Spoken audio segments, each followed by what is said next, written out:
Quand remonte la dernière fois où vous avez pris un moment pour vous?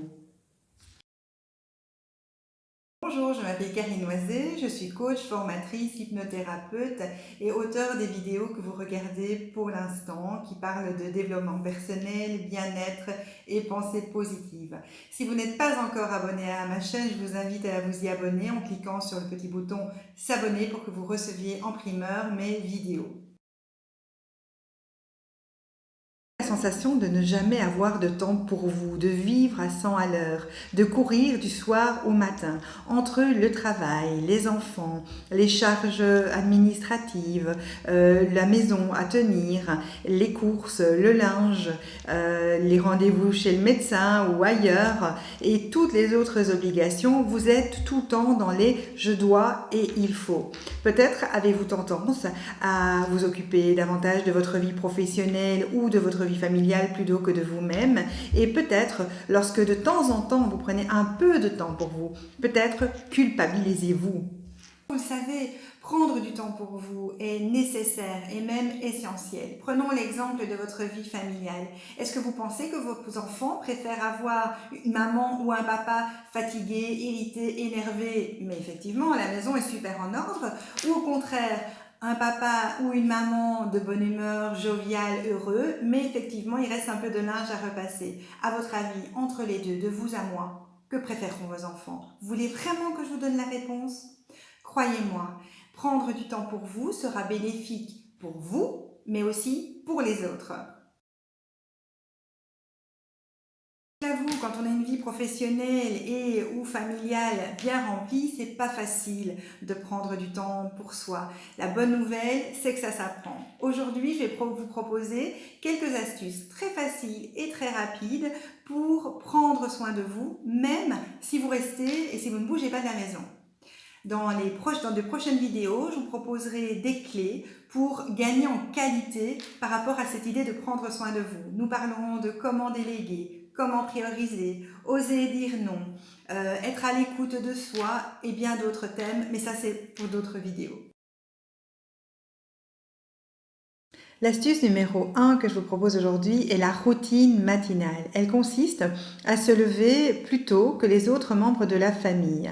Pour ma part, je me lève de 30 minutes à 1 heure plus tôt que mes enfants qui dorment encore. Ça me permet de pouvoir faire des choses que je ne pourrais pas faire autrement pour pouvoir m'occuper un peu de moi. L'idée ici, c'est de gagner des temps privilégiés, uniques, pour vous. Cela vous permettra, ceci étant, en étant plus sereine, plus calme et de meilleure humeur, d'amener une meilleure sérénité et un bien-être dans la maisonnée. Ce temps que vous pourrez prendre le matin sera pour un café tranquille, un petit déjeuner à déguster tranquillement, méditer, lire un livre, profiter de ce temps imparti pour prendre du temps pour vous. Alors évidemment, cela implique de se coucher plus tôt, puisque si vous vous levez plus tôt, il faut forcément vous coucher plus tôt, sinon vous ne gagnez pas en heures de sommeil, et avec nos vies overbookées, c'est peut-être pas l'idéal. Mais je vous assure, essayez.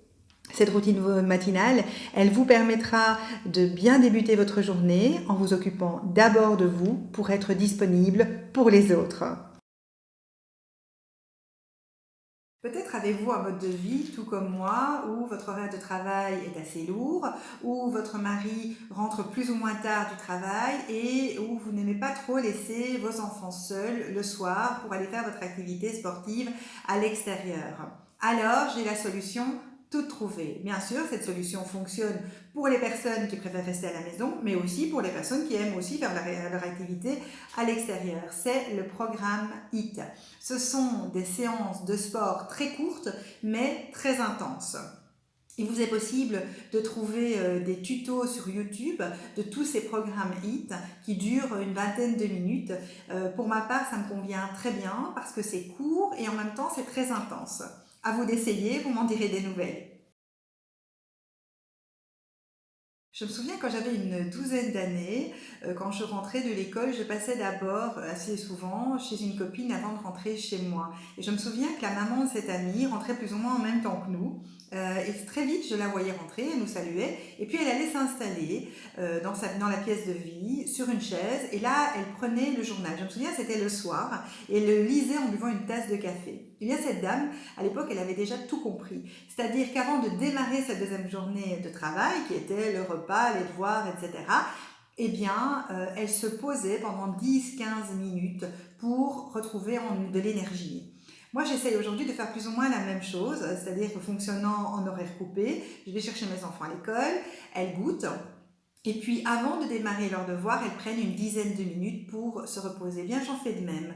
C'est-à-dire que je prends ces 10 minutes pour retrouver en énergie, pour retrouver en bonne humeur, en force, avant de démarrer la suite de ma journée. Je vous conseille de le faire vous aussi. Voyez un peu à quel moment vous avez besoin de vous poser pour récupérer en énergie. Cette énergie, elle sera de toute façon bénéfique à la fois pour vous, mais aussi pour les personnes qui sont autour de vous et qui vous verront sereins et sereines, calmes et tranquilles.